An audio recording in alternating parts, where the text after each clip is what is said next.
Assalamu alaikum dear friends. I am Qudratullah with you people with a new topic of chapter respiration, and today we will focus on the human respiratory system. In human respiratory system, in previous lecture we have talked about the upper respiratory tract, and we will focus in this lecture on a lower respiratory tract. Lower respiratory tract contain larynx, trachea, bronchi, bronchioles and lungs right. आज के lecture में हम lower respiratory system के मुतालिक पढ़ेंगे कि lower respiratory system क्या है, इसके कौन कौन से पार्ट्स है, इसकी कंपोजिशन क्या है और इसकी ज़रूरत क्या है हमारे बॉडी में। ठीक है, तो चले पढ़ते हैं, स्टार्ट करते हैं लैरिंक्स से कि what is larynx. Larynx is actually the dilated part, right, dilated part present कहां पर पाया जाता है? Upper most part of a right, upper most part of a trachea, trachea के ऊपर।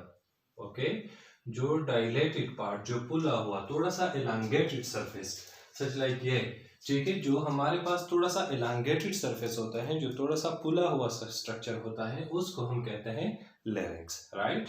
इसकी जो स्पेसिफिक लोकेशन हो गई वो क्या होगी हमारे पास? यहां पर मैंने मेंशन किया है कि this is present at the upper most part of a trachea, right. लेकिन अगर इसको हम स्पेसिफाई कर लें तो ये हमारे पास सर्विकल वर्टिब्री नंबर 6 से लेके थोरेसिक वर्टिब्री नंबर 3 तक होता है। Here is a very important question. अभी तक हमने ये नहीं पढ़ा है कि सर्विकल वर्टिब्रिस क्या होते हैं और थोरेसिक वर्टिब्रिस क्या होते हैं। देखिए हमारा वर्टिब्रल कॉलम जो है, right, let's suppose this is vertebral column. Vertebral column को हम 5 स्पेसिफिक पार्ट्स में डिवाइड करते हैं। The upper surface is named as a cervical, right, a cervical region. The second phase is named as a thoracic region. The third phase is named as a sacral region, right, sorry, not sacral, this is a lumbar region, and the fourth phase is named as a sacral region, and this one is named as a coccygeal region. इसका detail हम पढ़ेंगे support and movement में। तो हमारे पास overall हमें पता होना चाहिए कि हमारे वर्टिब्रल कॉलम में 33 वर्टिब्रीज होते हैं। ये उसकी पोजीशन के बेस पे है कि जितने भी मैमल्स हो गए इंक्लूडिंग ह्यूमन, उसमें हमारे पास सर्विकल में 7 वर्टिब्रीज हो गए, right. 7 cervical, 12 thoracic, 5 lumbar, 5 sacral and 4 fused coccygeal। तो अगर हम इसको काउंट कर लें तो 9 + 12 19, 24, 29 and 33, राइट। तो लेकिन इसकी अभी जरूरत नहीं है, इसका डिटेल हम पढ़ेंगे सपोर्ट एंड मूवमेंट में। तो सबसे पहले हमें पता होना चाहिए कि इसका जो स्पेसिफिक लोकेशन होगा वो सर्विकल वर्टिब्री नंबर 6 से लेके थोरेसिक वर्टिब्री नंबर 3 तक। Let's suppose this is cervical vertebrae number 7, this is let's suppose C6, T1, right, T2 and T3. So this is the specific location of a larynx, right। यहां तक clear हो गया? larynx की specific location हो गई, क्या हो गई? C6 से लेके T3 तक, thoracic 3 तक। cervical का एक्चुअल मतलब है neck region, thoracic का मतलब है जो एब्डोमिनल रीजन या अपर एब्डोमिनल पार्ट या thoracic region, right. And it's size, अगर इसके साइज को हम देख ले so this is almost 4.4 centimetre. Okay, इसकी जो साइज होगी वो हमारे पास 4.4 सेंटीमीटर होगी। और इसके साथ साथ अगर हम इसके कंपोजिशन को देख ले so this is composed by 3 major parts. Number first one is the hide bone, right, hide bone. Hide bone is also named as a neck bone. Okay, we will explain it now. The second is the cartilaginous plates, right? Cartilage plates. And the third one is the muscles, means smooth muscle and mucous membrane. Okay, muscle means smooth muscle and mucous membrane. So here we are going to talk about the hide bone, cartilaginous plates, muscles or mucous membrane. So first of all we have a hide bone, this one, right, the neck bone, which is a single bone. This is named as a hide bone. Now here we can say that what is the function of this hide bone? It is used for the support plus protection. Am I right? And the second is a cartilage. We have a cartilaginous plates which contain three various type of cartilage. The first one is named as a coracoid cartilage, right? Coracoid cartilage. The second one is named as a thyroid cartilage, right? And the third one is named as a tracheal cartilage. Okay, we have a three cartilaginous rings or three cartilaginous plates, and these plates are coracoid cartilage, thyroid cartilage, and tracheal cartilage. Now, what is the function of these cartilaginous plates? These cartilaginous plates play help in a prevent them from the collapsing, right? Prevent them from collapsing. चिपक जाने से ये इसको protect करते हैं कि एक दूसरे के साथ चिपक न जाए, मतलब ये कैसे वी कैन से कि ये एक दूसरे के साथ अटैच ना हो जाए, इसके अटैचमेंट को ये सेपरेट कर देते हैं। अगर ये चिपक गए तो फिर क्या होगा, फिर वॉइस प्रोडक्शन नहीं होगी, इसके साथ साथ फिर जो एयर होगी, ऑक्सीजन इनटेक होगी, कार्बन डाइऑक्साइड रिलीज होगी, वो प्रॉपर नहीं होगी। सो दैट्स व्हाई अल्लाह जल्ला शान ने इसमें कार्टिलेजिनस प्लेट्स बनाए हैं। उस कार्टिलेजिनस प्लेट्स की वजह से फिर ये कोलैप्स होने से बचाते हैं। यहाँ तक क्लियर हो गया। हमारे पास इसमें मसल्स होते हैं और म्यूकस मेम्ब्रेन होती है। ये मसल्स और म्यूकस मेम्ब्रेन, ठीक है, ये मसल तो एक्चुअली इस फिलामेंट्स के साथ, फाइबर्स के साथ अटैच होती है, लेकिन म्यूकस मेम्ब्रेन को अगर हम स्पेसिफाई कर लें तो म्यूकस मेम्ब्रेन हमारे पास बनाता है वोकल कॉर्ड को, राइट। म्यूकस मेम्ब्रेन क्या होती है, ये फ्यूज्ड होती है, और इसके फ्यूजिंग की वजह से फिर हमारे पास लुब्रिकेटेड स्ट्रक्चर अपीयर होते हैं, और उस लुब्रिकेटेड स्ट्रक्चर को हम फिर क्या कहते हैं, वोकल कॉर्ड कहते हैं, जो कि हॉरिजॉन्टली पाए जाते हैं, राइट। हॉरिजॉन्टली स्ट्रक्चर पाए जाते हैं। ये इंटरनली वेंट्रली अगर हम देख ले तो वो हॉरिजॉन्टल स्ट्रक्चर पाए जाते हैं, फाइब्रस बैंड्स होते हैं, उस फाइब्रस बैंड्स को हम क्या कहते हैं, वोकल कॉर्ड कहते हैं। 2 इन नंबर होते हैं। वेरी इंपॉर्टेंट ऑब्जेक्टिव, ये एंट्री टेस्ट में भी रिपीट होती है कि मतलब how many vocal cords are present in a body. We have 2 vocal cord, not 4। यहाँ तक क्लियर हो गया। So let's look here, this is a epiglottis, and this epiglottis protect the entry of food particle, right. आप लोगों को पहले भी मैंने एक्सप्लेन किया था फेरिंग्स के पोजीशन पे कि हमारे पास इसके ऊपर एक फ्लैपिंग कवर होता है लैरिंक्स के ऊपर, right, and this flapping cover protect this this larynx from a entry of a food particle, right। इसी तरह अगर हम इसको देख ले तो this is a hyoid bone. Hyoid bone is actually reddish in color in a body, and it is a single bone which is responsible for the support. लेकिन इसी तरह अगर हम इसको देख लें so these are the thyroid ligaments. Am I right? These are the thyroid ligaments. So what are ligaments? Ligaments क्या होते हैं, इसका डिटेल भी हम इंशाल्लाह सपोर्ट एंड मूवमेंट में पढ़ेंगे, लेकिन हमें पता होना चाहिए अभी भी bone to bone connection is named as a ligaments. सही है। तो थायराइड लिगामेंट, इसको क्यों थायराइड लिगामेंट कहते हैं, क्योंकि ये थायराइड ग्लैंड के ऊपर ही पाए जाते हैं, दैट्स व्हाई ये थायराइड लिगामेंट्स फिर आगे आके ये एलांगेटेड होते हैं, थोड़े से उभरे हुए होते हैं, पुल जाते हैं, और उसकी जो थोड़ा सा उभरा हुआ स्ट्रक्चर जो होगा that is named as a Adam's apple. और कुछ साइकोलॉजिस्ट ये कहते हैं कि this is a maleness, this represent your maleness, male line character, के मेल में जो है ना ये एडम्स एप्पल प्रोमिनेंट होगा, डोमिनेंट होगा एज कंपेयर टू फीमेल। इसका मतलब क्या है, ये जो बोन है ये, ठीक है, थोड़ा सा जो बाहर की तरफ उभरा हुआ होता है ये, this is named as a Adam's apple. यहाँ तक क्लियर हो गया।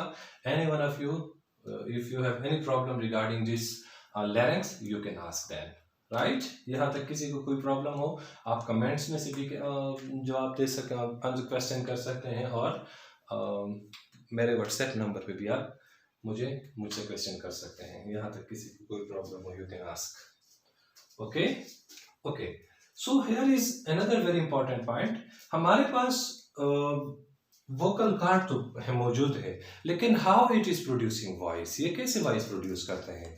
वॉइस ये इस तरह प्रोड्यूस करते हैं कि इसमें वाइब्रेशन क्रिएट होती है, उस वाइब्रेशन की वजह से फिर क्या होगा, उससे एक specific type of voice produce होती है। इसी तरह मैं आप लोगों को एक और एग्जांपल बताऊं, जब भी आपको कफिंग होती है, सम कंडीशन में उस कफिंग के साथ कुछ आवाज से निकलती है, ठीक है, कुछ स्पेसिफिक टाइप की आवाज निकलती है, that is also by means of the larynx.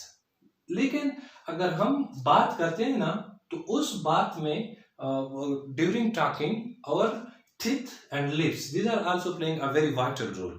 ठीक है, हमारे दांत और लिप्स ये भी बहुत इंपॉर्टेंट रोल प्ले करते हैं बातों के दौरान। यहां तक क्लियर हो गया? ओके अच्छा, तो यहां पर इसके टू फंक्शन हो गए। लेरिंग्स के हमारे पास टू स्पेसिफिक फंक्शन हो गए। Number first one, the very prominent, this is working as a voice box or sound box, your phonation box, and the second is a controller of air.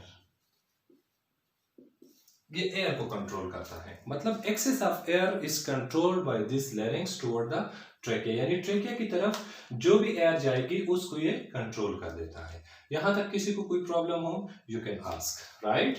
Now we are going to talk about trachea. Okay, हम trachea के मुतालिक कभी पढ़ेंगे और फिर next lecture में we will focus on the bronchi, bronchioles and okay, bronchi, bronchioles, and also the lungs. Okay, so we are going to talk about trachea. Trachea is called as a windpipe. Windpipe are also named as a respiratory tube. Respiratory tube, ठीक है, इसको wind pipe या respiratory tube कहा जाता है। इसकी location, जैसे कि हमने लैरिंक्स में पढ़ा कि ये ट्रेकिया के ऊपर डायलेटेड सरफेस होती हैं, so just beneath the larynx, just beneath the larynx, beneath larynx, right? Beneath the larynx, very important objective, जो कि एंट्री टेस्ट में और zoology लेक्चर में भी रिपीट हो सकती है। This is a ventral to body. Trachea is ventral to body. Ventral surface पर पाया जाता है, means inner surface पर पाया जाता है। ठीक है, अभी हमारे पास ट्रेकिया की जो स्पेसिफिक पोजीशन हो गई वो क्या है? beneath the larynx and it is present ventral to the body surface. यहां तक क्लियर हो गया? इसके साइज को अगर हम देख लें लेंथ वाइज, ठीक है, लेंथ वाइज ये 10 से लेके 12 सेंटीमीटर तक या 5 से लेके 6 इंच तक होता है, ठीक है, और विड्थ इसका कितना होगा? ऑलमोस्ट 2 सेंटीमीटर या 0.5 to 1 इंच, ठीक है। इसकी जो लंबाई होगी ये 5 से 6 इंच तक यानी 10 से 12 सेंटीमीटर, और इसकी जो चौड़ाई होगी वो 2 सेंटीमीटर या 0.5 से लेके 1 इंच तक होती है, ठीक है। अभी हम इसका जो स्पेसिफिक लोकेशन होगा, अभी तो ये हमने पढ़ा कि बीनीथ द लैरिंक्स, लेकिन अगर हम इसको कंपेयर कर ले with respect to the vertebral column, तो इसका जो लोकेशन होगा that will be C6 T7, ठीक है। सर्विकल वर्टिब्री नंबर 6, अभी मैंने इससे पहले एक्सप्लेन किया लैरिंक्स में, सर्विकल वर्टिब्री नंबर 6 से लेके थोरेसिक वर्टिब्री नंबर 7 तक ये पाया जाता है, सही है। इसकी कंपोजिशन को अगर हम देख ले, so it contain a incomplete rings, right, incomplete rings which are made up of the cartilage, and that cartilage are actually C shape, or another name is a horseshoe shape, right? और ये होते हैं 16 से लेके 20 तक, ठीक है। ये इनकम्प्लीट रिंग्स होते हैं कार्टिलेज के, और उसका ये कार्टिलेज सरफेसेस जो है ये इसके सरफेस पर, एक्सटर्नल सरफेस पर पाए जाते हैं, और उस रिंग्स को हम सी शेप कहते हैं। क्यों? Because these are such like C, English में हम सी लिखते हैं ना, तो इसकी जो स्ट्रक्चर होगी वो सी की तरह होगी, या हार्स शू शेप। हार्स शू का मतलब ये है कि आप लोगों ने घोड़े को देखा होगा, घोड़े के जो टूल्स होते हैं उसमें एक आला सा वो लगाते हैं जिसको नाल कहते हैं, और उसकी तरह ये जो कार्टिलेजिनस रिंग्स होते हैं इसके स्ट्रक्चर इस नाल की तरह होते हैं, that's why this is named as a horseshoe shape, right. और इसकी तादाद कितनी होती है? 16 से लेके 20 तक, यहां तक क्लियर हो गया? What is the function of this horseshoe shape structure? इसका फंक्शन ये होगा to prevent them from collapsing, right? ये इसको बचाएगा किस चीज से? कोलैप्सिंग से। इससे पहले भी मैंने एक्सप्लेन किया था कि लेरिंग्स में भी हमारे पास कोलैप्सिंग से इसको बचाता है। क्यों बचाता है? ताकि ज्यादा से ज्यादा मतलब हमारे बॉडी में एक्सचेंज ऑफ गैसेस होती जा रहे हैं, ठीक है, हो जाए। इसी तरह कार्टिलेज के साथ साथ इसमें हमारे पास मसल्स भी होते हैं, हाँ ऑब्वियसली स्मूथ मसल्स, ठीक है। और मसल्स के साथ साथ हमारे पास म्यूकस मेम्ब्रेन भी होती है, ठीक है। तो अभी हम पढ़ते हैं कि यहाँ पर इसका फंक्शन क्या है। इसी तरह इसके साथ साथ अगर हम इसके सरफेस को देख ले तो it contain a surface cells which are named as a cilia, इसमें सीलिया भी पाए जाते हैं। इसके साथ साथ it must contain a rich blood vessel, ठीक है, blood vessels and mucous membrane, ठीक है। तो अभी हम पढ़ते हैं कि इसका फंक्शन क्या है। स्पेसिफिकली ट्रेकिया का हमारे पास फंक्शन है, first one filtration, such like आप लोगों को मैंने नोज में बताया था कि नॉस्ट्रल में हमारे पास हेयर्स होते हैं जिसकी वजह से ये एयर को फिल्टर करते हैं। Second is named as a warmth of air, right. The second third one is the moisturization, okay, moisturization of air, and the fourth one is the accumulation, right, accumulation of debris, ठीक है। हमारे पास accumulation of debris होती है, means debris means dust particle. So what's its means over here? यहाँ पर इसका function क्या है? Let me draw here a diagram of a trachea. Let's suppose this is tracheal wall, वहां पर मैंने ऊपर बनाया है, लेकिन आपके क्लैरिफिकेशन के लिए let me draw another diagram, okay. Let suppose this is trachea and this trachea will then results into a stem bronchi और we can say primary bronchi, okay. तो let suppose let me open this cell, मैं इस cell को open करना चाहता हूँ। तो हमारे पास हर सेल सी शेप की होती है, मतलब ये रिंग जो होगी ये सी शेप की होगी।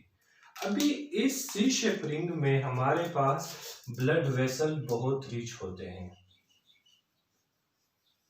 Right, these are the blood vessels, okay, and here we have a specific type, these are the locomotory organ which are named as a cilia, ठीक है। लेकिन यहाँ पर हमारे पास कुछ specific type of mucus cells होते हैं, इसको मजा आता है इसलिए these are very happy, क्यों? क्योंकि इसको मजा आता है, ठीक है। तो we have in every C-shaped structure we have various type of cells, right? This is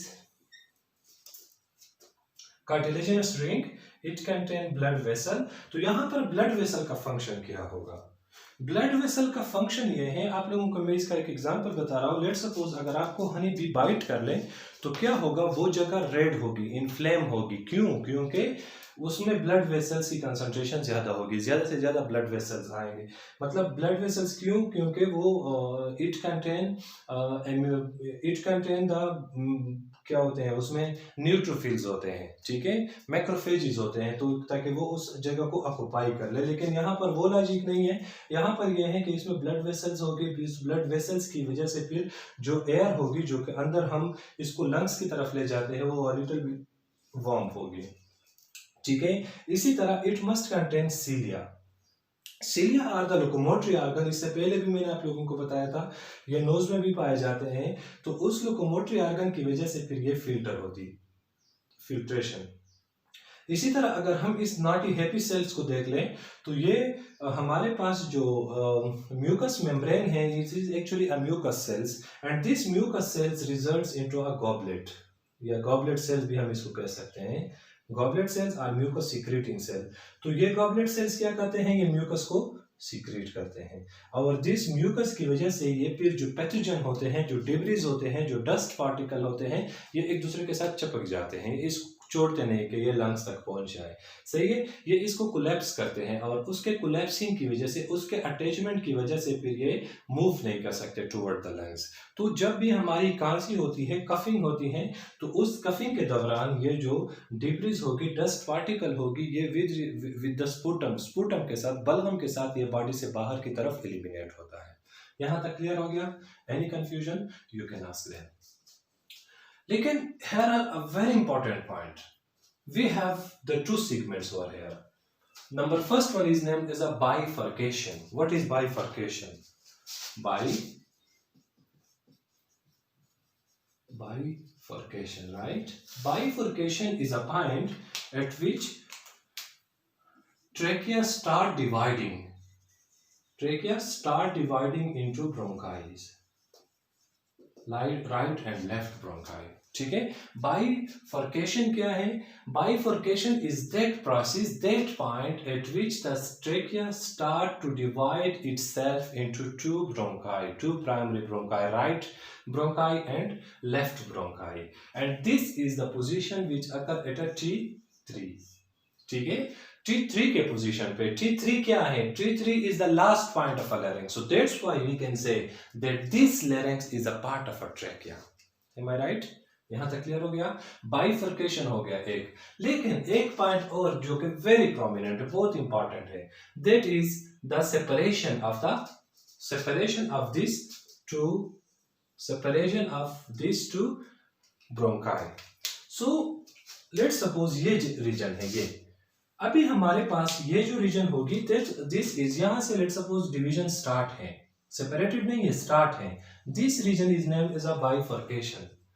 लेकिन जो T3 पोजीशन पर होता है, लेकिन T7 के पोजीशन पर ये जो पोजीशन है, लेट्स सपोज इस पोजीशन पे ये दोनों ब्रोंकाई एक दूसरे के साथ सेपरेट होते हैं, ये एक दूसरे से सेपरेट होते हैं, ब्रोंकाई एक दूसरे से सेपरेट होते हैं, यानी ये इस लंग्स की तरफ लंग की तरफ आएगा और ये जो होगा ये इस लंग की तरफ आएगा, यानी ये इस लंग के हाइलम की तरफ मूव करेगा और ये इस लंग के हाइलम की तरफ मूव करेगा. So this occur at a T7, thoracic vertebrae number 7 पे ये पाया जाता है. एंड दिस पॉइंट या this process in which the both the bronchi are separated from each other, this is results into a very beautiful name that is named as a carina.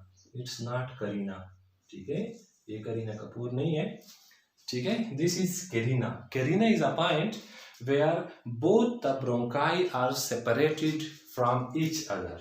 ठीक है, यहां तक किसी को कोई प्रॉब्लम हो, you can ask them. ठीक है, and thank you very much for liking and sharing and subscribing my YouTube channel. आपको जब भी कोई प्रॉब्लम हो, you can ask, and I always wait for your kind and precious suggestions. Thank you very much. Enjoy करें lectures को, तब तक के लिए अल्लाह हाफिज़.